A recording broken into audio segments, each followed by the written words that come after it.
মাপ নিয়েছেন, কিভাবে মাগফিরাত চাইছেন আল্লাহর রাসূলের জমানায়।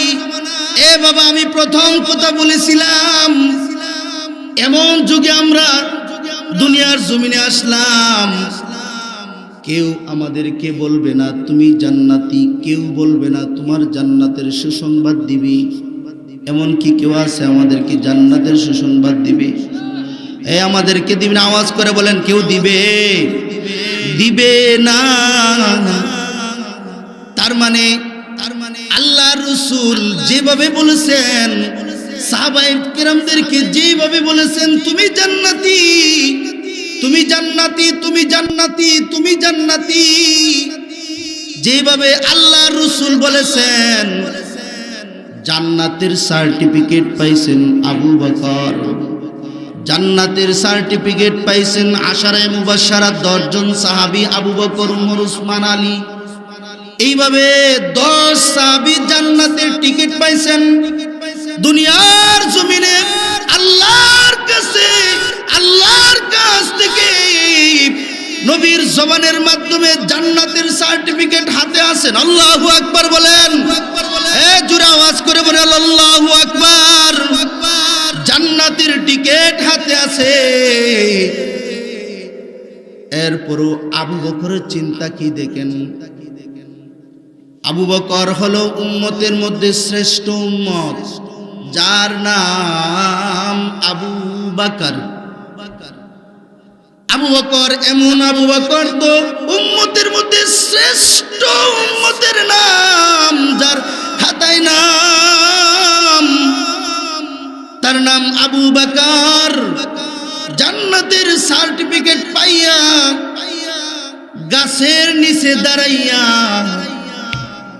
আল্লাহ তাআলার কাছে দুইটা হাত তুলা বলে, ওগো আল্লাহ, আমি যদি এই গাছ হইতাম আর এই গাছের পাতা হইতাম, তাহলে আমার কোনো হিসাব হইতো না, আমার কোনো হিসাব দিতে হইতো না, আমি আল্লাহর কাছে কোনো কাঠগড়ায় দাঁড়াইতে হইতো না। এ বাবা, কেমন মানুষ এই কথাটা বলছেন। চিন্তা করেন, জান্নাতের টিকিট হাতে, এরপরও আল্লাহ তাআলার দরবারে দাঁড়ায়া গাছের নিচে দাঁড়াইয়া পাতার দিকে তাকায়া বলছি, আমি যদি ওই গাছের পাতা হইতাম তাহলে আল্লাহ তাআলার সামনে দাঁড়াতে হতো না, আমাকে গরু ছাগলে খেয়ে ফেলতো, আমার কোনো হিসাব হতো না।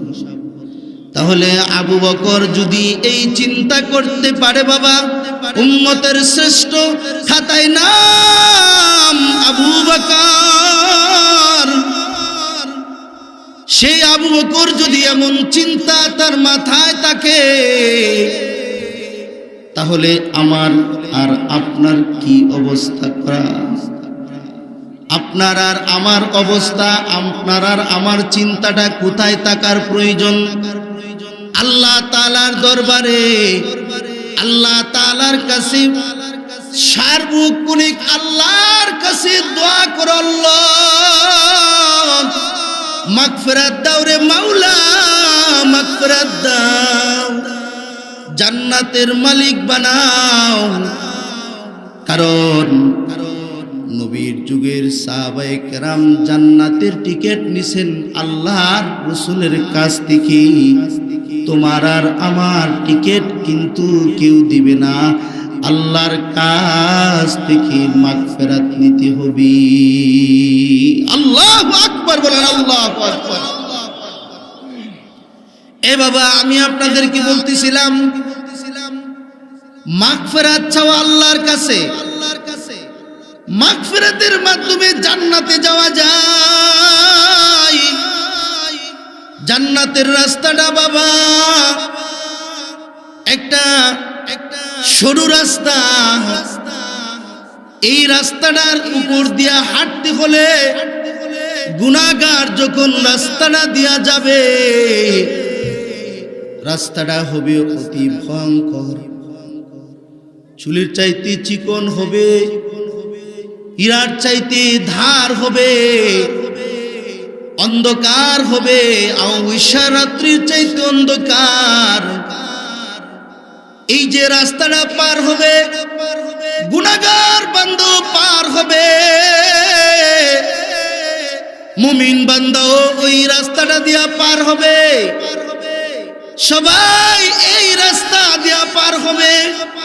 যার ঈমান যত, তত তার ঈমানের পাওয়ারে, ঈমানের পাওয়ারে, ঈমানের নূরে এই রাস্তাটা তার জন্য তত সহজ হবে। যার ঈমানটা যত মজবুত থাকবে, যার ঈমানটা যত মজবুত, যত শক্ত, যত পুখ্ত, যত ঈমানের মধ্যে নামাজ আছে, রোজা আছে, হজ আছে, যাকাত আছে, নামাজ, রোজা, হজ, যাকাত, অন্যান্য আমল, শক্ত আমল, পুখ্ত আমল, এমন আমল নিয়ে যখন মুমিন বান্দা জান্নাতের দিকে যাইবে, সরু রাস্তাটা দিয়া যাইবে, জাহান্নামের উপর দিয়া রাস্তাটা ব্যবহার করছেন, রাস্তাটা বাবা জাহান্নামের উপর দিয়েই করছেন। তাহলে এই রাস্তাটা পার হইতে হলে মুমিন বান্দা যখন যাবে, নিচের আগুন, জাহান্নামের আগুন, যখন বান্দাটা মুমিন হবে, যখন বান্দার আমল নামার মধ্যে বেশি পরিমাণে নেক আমল থাকবে, শক্ত আমল থাকবে, সুন্দর আমল থাকবে, আমলে সালেহ থাকবে, ঈমান পরিপূর্ণ থাকবে, পুখ্ত ঈমান থাকবে, এই বান্দাটা জাহান্নামের উপর দিয়া হেঁটে হেঁটে যাবে। আর নিচের জাহান্নাম চিৎকার করবে, ওগো আল্লাহ, তোমার মুমিন বান্দার ঈমানের পাওয়ারে আমি নিচের জাহান্নাম নিভে যাচ্ছি। আল্লাহু আকবার। জোরে আওয়াজ করে বলেন আল্লাহু আকবার। আল্লাহ তোমার মুমিন, আল্লাহ তাআলার মুমিন বান্দার ঈমানের পাওয়ারে নিচের জাহান্নাম নিভা যাচ্ছে, নিভা যাচ্ছে, নিভা যাচ্ছে। এটা কেমন ঈমান লাগবে বাবা? এই জন্য বাবা আল্লাহর কাছ থেকে মাগফিরাত নাও, আল্লাহর কাছ থেকে ক্ষমা নাও, আল্লাহর কাছ থেকে ক্ষমা নিয়া তুমি আল্লাহর জান্নাতের রাস্তা দিয়ে চলো। সুবহানাল্লাহ বলেন, সুবহানাল্লাহ। এই জন্য আল্লাহ তাআলার, আল্লাহ যত বড় তার শান তত বড়। কথা বলেন ঠিক কিনা? জান্নাত আমার আল্লাহ তাআলা বানাইছেন, কত বড় বানাইছেন, কত নিয়ামত রাখছেন।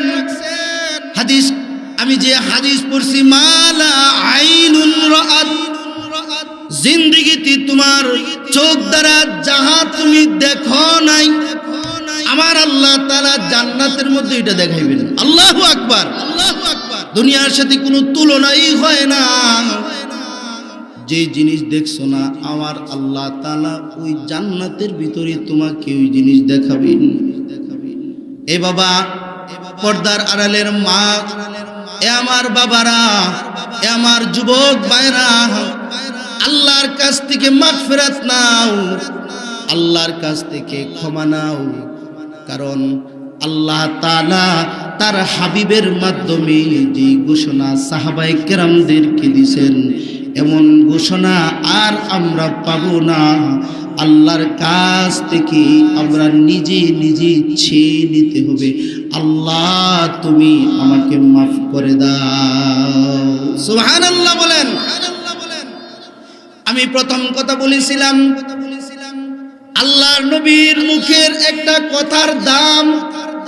আল্লাহর রাসূল বলেন, উকাশা তুমি ৭০,০০০-এর ভিতরে একজন, ৭০,০০০-এর মধ্যে তুমি একজন, তুমি জান্নাতে যাইবা, তুমি ৭০,০০০-এর মধ্যে একজন, তুমি বিনা হিসাবে আল্লাহর জান্নাতে চলে যাইবা। সুবহানাল্লাহ বলেন। এই সুসংবাদটা যদি আমাদেরকে এই জমানায় দিত, আমরা কত আনন্দ থাকতাম। কিন্তু এই ঘোষণা আমরা পাবো না। আল্লাহর হাবিব মুহাম্মাদুর রাসূলুল্লাহ সাল্লাল্লাহু আলাইহি ওয়াসাল্লাম যেই মাত্র কথাটা জবান দ্বারা বাহির হইছে, আমার হাবিবের কথা, আমার আল্লাহ তাআলার কথা, আমার হাবিবের কথার তো দাম। আল্লাহ তাআলার নিয়মের বাইরেও যদি আল্লাহর রাসূল কথাটা বলে ফেলে, আমার আল্লাহ তাআলা এই নিয়মটাকে নিয়ম বানাইয়া, ও নিয়মটাকে নিয়ম বানাইয়া হাবিবের সম্মান দেয়। সুবহানাল্লাহ।